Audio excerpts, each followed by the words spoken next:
ধন্যবাদ। প্রথমে দেখুন, বিশেষ করে যে সিলেবাস প্রণয়নের যে কমিটি করা হয়েছে, এই কমিটিগুলা নিয়ে সমালোচনাটা অনেক আগেই শুরু হয়েছে। এটার মূল কারণ ছিল, আমি যদি একটু প্রাসঙ্গক্রমে নিয়ে আসি, গত সরকার যে পাঠ্যপুস্তক প্রণয়ন করেছিল এবং তাদের যে অনেকগুলা নিয়োগ, মানে এটাকে বলা যায় যে অতি উৎসাহী হয়ে কিছু করার কারণেই মূলত এই সমস্যাটা হয়েছে। যেমন মাদ্রাসা শিক্ষা বোর্ডের চেয়ারম্যান হিন্দু ভদ্রলোককে করার আমি কোনো যুক্তি দেখি না।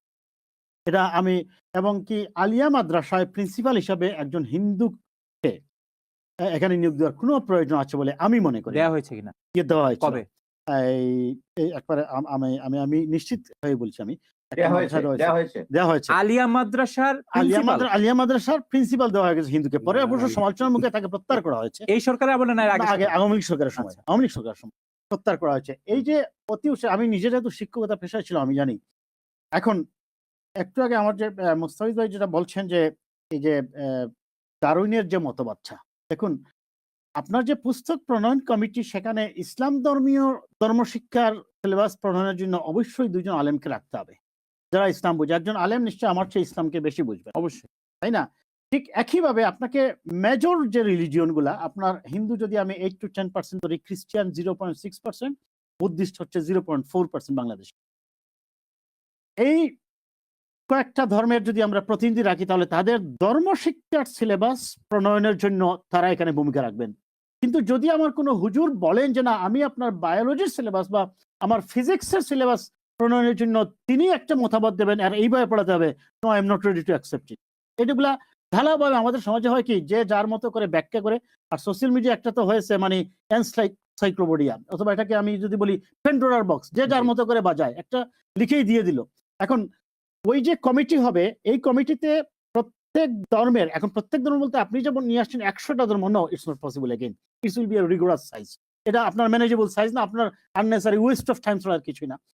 আপনি ধর্মশিক্ষার সিলেবাস প্রণয়নের জন্য আপনার লাগবে এক এক ধর্মের এক একজন প্রতিনিধি বা ওই ধর্ম সম্পর্কে যিনি বিশেষজ্ঞ আছেন। এক, দ্বিতীয়ত হচ্ছে এইটার মূল কারণটা হচ্ছে আপনার সিলেবাসটা নিয়ে যে মূল যেটা সমস্যা হচ্ছিল, আমি আগেই বলছি, আমি নিজে শিক্ষকতায় ছিলাম।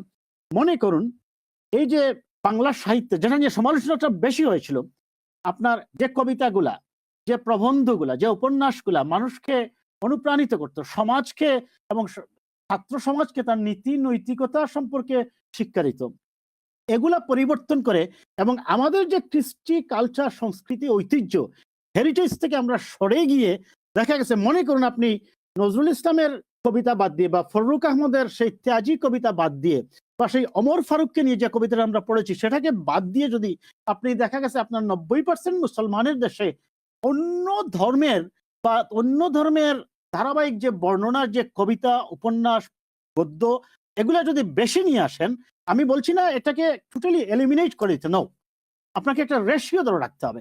সেই রেশিওটা না রেখে গত সরকার আমরা দেখেছিলাম যে তারা কি করেছে, মানে অতিমাত্রায় উৎসাহী হয়ে, এমনকি ধর্মশিক্ষার বইয়ে ওই যে একটু আগে বলছিলেন যে মন্দিরের ছবি, না, এটা হচ্ছে অতি বাড়াবাড়ি ছাড়া আর কিছুই।